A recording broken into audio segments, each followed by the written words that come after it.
ট্র্যাডিশনটা তারা ধরে রেখেছে এখানে, খুবই ভালো লাগছে আমার কাছে। ব্যবহার করতো খুব আগের দিনে সেগুলো সৌদি আরবের সেই ট্র্যাডিশনাল গাহুয়া খেজুর। দেখেন খেজুরের উপরে তারা কি ধরনের একটা ক্রিম দিয়ে। আসসালামু আলাইকুম, আপনারা সবাই অবশ্যই সৌদি আরবের গাহুয়া সম্পর্কে জানেন, যেটা কিনা সারা বিশ্বে বিখ্যাত সৌদি আরবের গাহুয়া। আজকে আমার পিছনে যে যে দোকানটা দেখতে পাচ্ছেন, এটা হচ্ছে সৌদি আরবের সেই ট্র্যাডিশনাল একটা ক্যাফে বলা যায়। সেই ক্যাফেতে আজকে আসছি। এখানে গেলে আপনার এই পুরো একটা শহরের মাঝখানে, আপনি পিছন দিকে যদি দেখেন, এটা একটা বিশাল শহর। আমি রিয়াদের অলায়াতে আছি। এইটার মাঝখানে এমন একটা কফি শপ আছে যেটা আপনাকে পুরো ডিফারেন্ট দুনিয়াতে নিয়ে যাবে। তো চলেন আজকে আমরা সেই কফি শপটা দেখি ভিতরে কি কি আছে।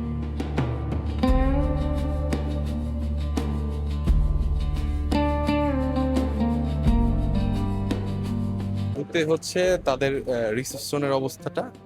তারা এখনো নিচে কফি বানায়, দেখেন সবকিছু ম্যানুয়াল পদ্ধতিতে। এবং কি এইখানে হচ্ছে মাটি বা পাথর যে জিনিসগুলো আছে সৌদি আরবের পুরনো, আর এখানে পুরনো সংস্কৃতিগুলো দেওয়া আছে। দেখেন যত ধরনের পুরনো সংস্কৃতিগুলো আছে। ওপরে হচ্ছে কাঠ, আর হচ্ছে মেবি খেজুরের যে ডালগুলো আছে ওটা দিয়ে তারা হচ্ছে কাজ করেছে, সবকিছু গাছের কাঠ দিয়ে। ঠিক আছে, আমি পুরো ক্যাফেটাতে আপনাদের একটু ঘুরে দেখাই।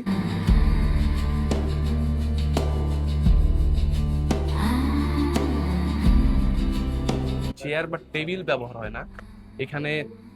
এই যে এরকম নিচে বসার ব্যবস্থা আছে, পুরোটা দেখতেছেন মাটির তৈরি। এটা কিন্তু পুরোটা মাটির তৈরি। ঠিক আছে, এখানে তারা যে ব্যাগগুলো ব্যবহার করতো আগামী দিনের, সেই পানি খাওয়ার ব্যাগ, চামড়ার ব্যাগ, এটার মধ্যে তারা হয়তো পানি পান করতো, সেই ট্র্যাডিশনগুলো এখানে রাখা আছে। ঠিক আছে, পুরোটা মাটির তৈরি। ঠিক আছে, এইটা হচ্ছে এরকম একটা কক্ষ যেখানে 8-10 জন মিলে গাহওয়া বা কফি খাবে। এর আশেপাশে এরকম অনেকগুলো কক্ষ আছে, আমি আপনাদের দেখাচ্ছি। সো এই চকচক দুনিয়ায় এরকম একটা কফি শপ পাওয়াটা আসলে খুব ভাগ্যের ব্যাপার। একদম সৌদি আরবের ট্র্যাডিশন, এটার মধ্যে আপনি ফুললি পাবেন। লাইট গুলা দেখেন, এখানের যে পালা পাথর গুলা আছে, সেই আগের পালা পাথর গুলা, হ্যাঁ, এভরিথিং, যে আগের বক্স গুলা তারা ব্যবহার করতো এখানে, সেইগুলা খেজুরের পাতা দিয়ে তৈরি করা। আরো বিভিন্ন কিছু এখানে আছে। এক একটা কক্ষ খুবই সুন্দর, ঠান্ডা, শান্ত প্রকৃতির। এখানে গাহাওয়া খাওয়ার আসলে মজাটাই আলাদা। এখানে হঠাৎ করে আজকে মামের সাথে ঘুরতে আসার পরেই এই ক্যাফেটা আজকে চোখে পড়লো, ভাবলাম আপনাদের একটু দেখাই। পুরোটাই মাটির তৈরি। আসলে পুরো এখানে আসলে আপনার মনে হবে আপনি আসলে খুব আগের দুনিয়ায় চলে আসছে। এখানে অনেক কিছু আছে, আমি অবশ্য ভিডিওতে দিয়ে দিব। একটু পরে গাহওয়া ট্রাই করব। খেজুর আছে এখানে, গাহওয়ার সাথে আপনারা জানেন খেজুর এখানে খেয়ে থাকে। খেজুরে বিভিন্ন ধরনের খেজুর আছে, সাথে বিভিন্ন ধরনের ক্রিম বা ক্রিস্টাল যেগুলো তারা ইউজ করে খাবারের সাথে, এগুলো আছে এইখানে। পানির যে পাত্রগুলা ব্যবহার করতো খুব আগের দিনে, সেগুলো আছে। আগের দিনে যে খেলনাগুলা বাচ্চাদের, এভরিথিং আছে। তারা ট্র্যাডিশনটাকে পুরো এই কফি শপে তুলে ধরে রাখছে, যে এখন 2026 সালে আসে যেন মানুষ বুঝতে পারে যে সৌদির আগের ট্র্যাডিশন গুলা কেমন ছিল। খুবই সুন্দর, খুবই সুন্দর। তো আমি এখন সেই কক্ষের ভিতরে বসে আছি, যেখানে তাদের খুব সুন্দর বসার ব্যবস্থা। আমাকে ওয়েলকাম হিসাবে একটা গাহওয়া দিয়েছে, এই যে সৌদি আরবের সেই ট্র্যাডিশনাল গাহওয়া। এইটার সুঘ্রাণ খুবই মানে অন্যরকম স্বাদ। এটার মধ্যে কোনো সুগার নাই, এর জন্য তারা সাথে ব্যবহার করা হচ্ছে খেজুর। দেখেন খেজুরের উপরে তারা কি ধরনের একটা ক্রিম দিয়েছে। চলেন আমরা ট্রাই করি খেজুরটা কেমন। অবশ্যই আপনারা দেখে বুঝতে পারতেছেন যে এমন একটা জায়গায় আছি, এখানে এসে বসলে মনে হবে আপনি অন্তত 40-50 বছর ব্যাক চলে গেছে। এত সুন্দর ট্র্যাডিশনটা তারা ধরে রেখেছে এখানে, খুবই ভালো লাগছে আমার কাছে। তো চলেন আমরা একটা খেজুর ট্রাই করি। খেজুরের ওপরে একটা তিলের মেবি পেস্ট তৈরি করছে, এত মজা।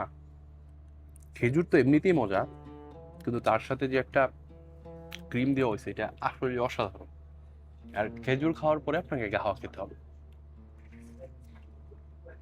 মানে খেজুর খাওয়ার পরে যেহেতু মুখটা মিষ্টি হয়ে যায়, আর গাওয়া খাওয়ার পরে আপনি মানে রিভার্স, মানে দ্বিতীয়বার সেই স্বাদটা আবার পুরোনাই পাবেন। গাওয়া খাওয়ার মূল তন্ত্রই হচ্ছে এটা, কারণ গাওয়াতে কোনো সুগার ইউজ করে না, কোনো মিষ্টি ইউজ করে না। এটার মধ্যে আমাদের যে কি বলে এলাচ আছে, সেটা ব্যবহার করে। গ্রাম খুবই জোস। এখানের প্রত্যেকটা কক্ষ এক না, এটা আবার একটু ডিফারেন্ট। সামনে আপনারা দেখতে পাচ্ছেন, আর ভিতরে চলেন আমরা কক্ষটা দেখি। মানে সেই একটু কম আলো, প্রাচীনকালের যেমন ছিল, উপরে হ্যারিকেন লাগানো আছে। আপনি এখানে আসলে বলতেই পারবেন না যে আপনি সৌদি আরবে সে আপডেট যুগে আছেন। দেখেন সে আগের কাজ করার ঘড়িগুলা বা এগুলা কাঁসার যে বলতে হয়, কাঁসার যে জিনিসগুলো এগুলো আছে। এগুলো হয়তো বা তারা মাথায় পরে কাজ করতে, এমন কিছু হইতে পারে, আমি আসলে জানি না। জাস্ট ওয়াও, এত সাইলেন্ট। এখানে আসবেন আপনার মাথা পুরো ঠান্ডা হয়ে যাবে, এত সাইলেন্ট, কোনো ধরনের নয়েজ নাই এখানে। খুবই সুন্দর, জাস্ট আমার কাছে খুব ভালো লাগছে। যারা রিয়াদে আসবেন, এটা রিয়াদের অলায়া স্ট্রিটের খুবই সামনে। আমি অবশ্য লোকেশনটা অবশ্যই কমেন্টে পিন করে দিব, অবশ্যই আপনারা আসবেন এখানে। যদিও রিয়াদের অলায়াতে কখনো ঘুরতে আসেন, আমার মনে হয় এগুলা দেখা উচিত। প্রাচীন কালগুলো কেমন ছিল, এগুলো আসলে ফিল এখন বাংলাদেশেও নাই। আমাদের বাংলাদেশেও এই ফিলগুলো নাই। আগে যেমন মাটির ঘরগুলো ছিল, বাট এখন আপনি একটা মাটির ঘরও খুঁজে পাবেন না, খুব কম। বাট এইখানে আসলে এই ট্র্যাডিশনটা খুব সুন্দর মতো আপনারা দেখতে পারবেন। স্লোলি কথা বলছি, কারণ আশেপাশে হয়তো বা মানুষ আছে, কারো যেন ডিস্টার্ব না হয়। এই যে এটা হচ্ছে আরেকটা কক্ষ।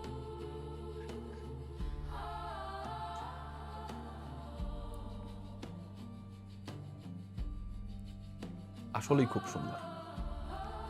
ঠিক আছে গাইস, ভালো থাকবেন, অবশ্যই আমার সাথে থাকবেন। কিছু ইউনিক ভিডিও আপনাদের দেওয়ার চেষ্টা করব।